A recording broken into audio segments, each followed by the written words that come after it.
الحمد للہ وکفا وسلام علی عبادہ الذین اصطفیٰ اما بعد۔ محترم بزرگ دوستوں،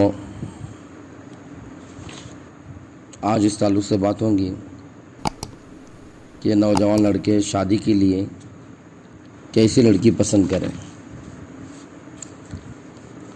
اللہ کے رسول صلی اللہ علیہ وسلم نے فرمایا کہ عورت سے جو نکاح کیا جاتا ہے، کسی لڑکی سے جب نکاح کیا جاتا ہے تو 4 اوصاف کی وجہ سے لڑکی سے نکاح کیا جاتا ہے۔ اس کے مال، دوسرا جمال، تیسرا حسب نسب یعنی خاندان وغیرہ، اور چوتھا دینداری۔ کوئی مالداری کی وجہ سے کسی لڑکی سے نکاح کرتا، کوئی اس کی خوبصورتی کی وجہ سے اس سے نکاح کرتا، اور کوئی خاندانی لڑکی دیکھ کر نکاح کرتا، اور کوئی دینداری دیکھ کر نکاح کرتا۔ 4 چیزوں کی وجہ بنیاد پر لڑکی سے نکاح کیا جاتا ہے۔ آپ صلی اللہ علیہ وسلم فرمایا کہ تمہاری کامیابی، یعنی امت سے اللہ کے نبی مخاطب ہے امت کے نوجوانوں سے، کہ نوجوانوں تمہاری کامیابی اس میں ہے کہ تم دیندار کو ترجیح دو، یعنی نکاح کے لیے دیندار لڑکی کا انتخاب کرنا بہت ضروری ہے، کیونکہ مستقبل کے اندر وہی لڑکی جس سے ہمارا نکاح ہونے جا رہا ہے، ہماری بیوی بننے والی ہے، وہ ہماری بچوں کی ماں بھی بننے والی ہے۔ بچوں کے لیے نیک ماں کا ہونا بہت ضروری ہے، کیونکہ بچوں پر ماں کا بہت گہرا اثر پڑتا ہے۔ باپ کا اتنے اوصاف اور باپ کے اتنے اثرات بچے پر نہیں پڑتے جتنے کہ ماں کے اثرات اور ماں کے اوصاف بچے میں منتقل ہوتے ہیں۔ اس لیے اللہ کے نبی نے امت کے نوجوانوں کو یہی ترغیب دی ہے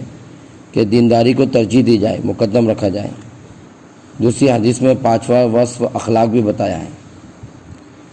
کہ لڑکی اخلاق کی بنیاد پر اور اس کی دینداری کی بنیاد پر اس سے نکاح کو ترجیح دی جائے۔ اور ایک حدیث میں آپ صلی اللہ علیہ وسلم نے فرمایا کہ باندھی ہوئی، ناک کٹی ہوئی، کان کٹی ہوئی، عیب دار، کالی کروٹی ہے اور دیندار ہے، اور ایک لڑکی وہ ہے جو آزاد ہے لیکن دیندار نہیں ہے، مالدار ہے، خوبصورت ہے اور آزاد ہے، غلام نہیں ہے، باندھی نہیں ہے، خوبصورت بھی ہے، مالدار بھی ہے، آزاد بھی ہے،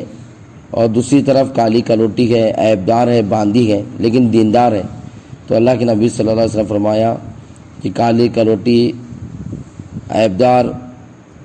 جس کے اندر دین ہے، اس باندھی کو ترجیح دو اس عورت پر جو خوبصورت ہے، مالدار ہے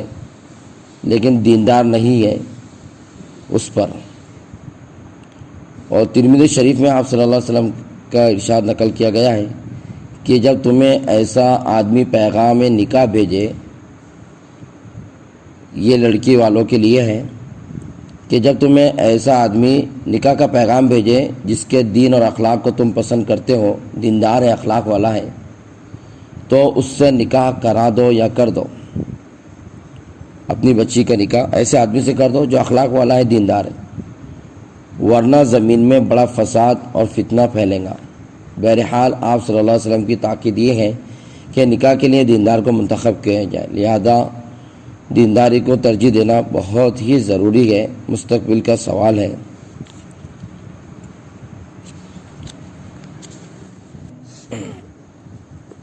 کہ رشتہ ایسی لڑکی سے کیا جائے جو عمر، خاندان، دنیاوی عزت اور مالداری میں، عمر میں، خاندان میں، دنیاوی عزت اور مالداری میں لڑکے سے کمتر ہو، عمر لڑکے سے کم ہو، خاندان لڑکے سے کم ہو، اور دنیاوی عزت اور مالداری میں لڑکے سے کم ہو، یعنی غریب گھر کی بچی ہو، لڑکا اس سے مالدار ہو، لڑکی اس سے غریب ہو، اور اخلاق، ادب، دینداری، خوبصورتی میں لڑکے سے بڑی ہوئی ہو، عمر، خاندان، دنیاوی عزت، مالداری میں لڑکے سے کم ہو،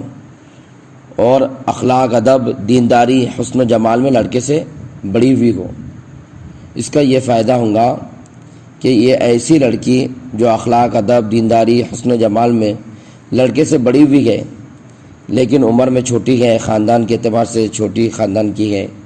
دنیاوی عزت کے اعتبار سے لڑکے سے کم عزت والی ہے، اور مالداری میں لڑکے سے کم ہے، تو ایسی لڑکی اپنے شوہر کا پورا حق ادا کریں گی، اور رشتہ جو نکاح سے جو رشتہ ہوا، میاں بیوی کا جو تعلقات ہوئے، اس میں ایک دوسرے کے حقوق بہت اچھی طرح ادا ہوں گے۔ اللہ تعالیٰ ہم سب کو سنت اور شریعت کے مطابق عمل کرنے کی توفیق عطا فرمائے۔ وآخر